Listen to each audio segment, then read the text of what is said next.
Let's talk to Harry Kine, who's a consumer expert from the Everyday Expert. Harry, we're talking about living standards. Rachel Reeves apparently is being warned by the supermarkets of this great nation of ours that she's going to hit living standards. She puts taxes up anymore. People are struggling badly, aren't they? Yeah, we've seen a really surprisingly large level of inflation last month in July. That was 3.8%. That puts it at the highest rate of inflation in the G7. Some of that's due to kind of weird statistical quirks, just the fact that school holidays kind of landed in a slightly different time than they did last year. And so airfares were up 30%. Even though they actually weren't up 30%, it was just the timing. But then a lot of this is food price inflation, and that is something which is really scary for a lot of poorer households who are struggling, more and more households having to turn to food banks. And the supermarkets have said, look, there are these food prices that have gone up, but some of this are the extra costs that we are bearing as an employer of people, on a lot of people on minimum wage, and a lot of low-paid people who are then actually having the national insurance increase really impacting their costs. Yes. So there's all sorts of factors here, but that's definitely one of them. Yeah, and I mean, it feels as though, to me, I don't know about you, Harry, that the sort of the pips are being squeezed more than ever. You know, somebody said to me yesterday, an economist, you know, instead of squeezing the lemon more and trying to get more lemon juice out, why don't you just grow more lemons? You know, which would be a sensible way to go. But according to the Retail Consortium, they're particularly concerned about the increases that are going to come to big shops in business rates, making it more and more expensive to actually, run the business that you're running. And already people are having to be laid off. People are not being hired because of the national insurance increases and the minimum wage increases as well. These are serious times, aren't they?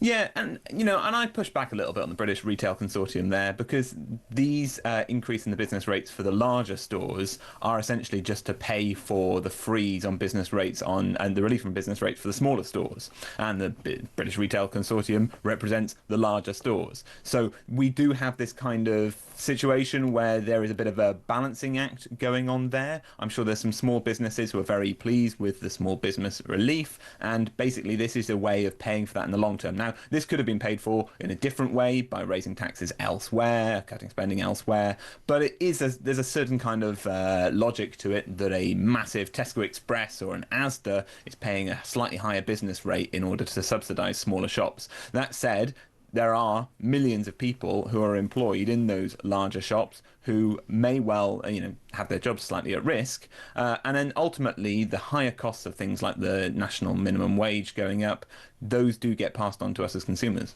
I think the problem is as well that, we now live in an age where every time anybody says anything about cutting costs, it's all about, well, you're going to have to sacrifice something, you're going to have to pay more taxes, you're going to have to subsidise the people who can't afford it. There's no ever a suggestion from the government that they're going to cut their costs. Government spending has increased rapidly and massively over the years. They've got a much bigger government machine now than they've ever had. They've got more civil servants than they've ever had. Every time they try and cut them, it doesn't seem to work. I would like to see, and I'm sure lots of people listening to this would like to see, the government actually cutting their own cloth, rather than asking big business to pay for small business. I suppose probably the largest kind of example of that was the cutting of NHS England, and basically saying we're going to get rid of this kind of middleman, this arm's length body, and say, look, we're bringing this all in-house. A lot of that does end up happening, but it's not really going to make a difference in a massive scale. It's not going to happen, is it? Because NHS England, and that's a good example, because they've suddenly worked out they haven't got the £1 billion that they need to make everybody redundant. So now they're not going to make them redundant, they're just going to carry on as they were. It's essentially, if you build a massive government machine, it does end up being, static. There's such a status. There's so much momentum required to change these things, and ultimately, the government have tied their hands on this. They could have said, "Look, we are going to raise this tax on this thing here."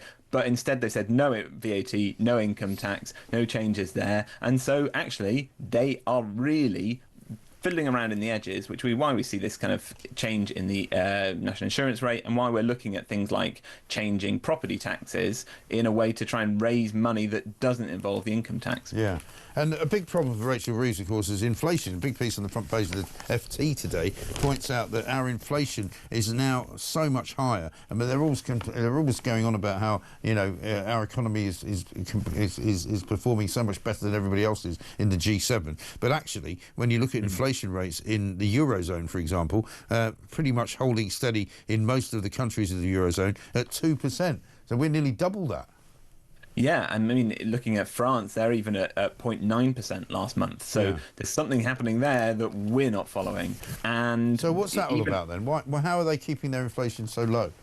Well, so some of this it really will be because of that national insurance rate increase, the minimum wage. Some of it will be the packaging tax. The supermarkets are saying that, look, there's a new packaging tax coming on, which basically transfers the costs of recycling, you know, the crisp packets and the pop bottles that we buy. It's transferring the cost of that from the councils onto the actual makers of the packaging. Now, that is quite good for us as council taxpayers, but it does mean that the price will be increased in those supermarkets. So a lot of this ends up being kind of like redistribution, effectively. It's a tax and someone's got to pay it eventually.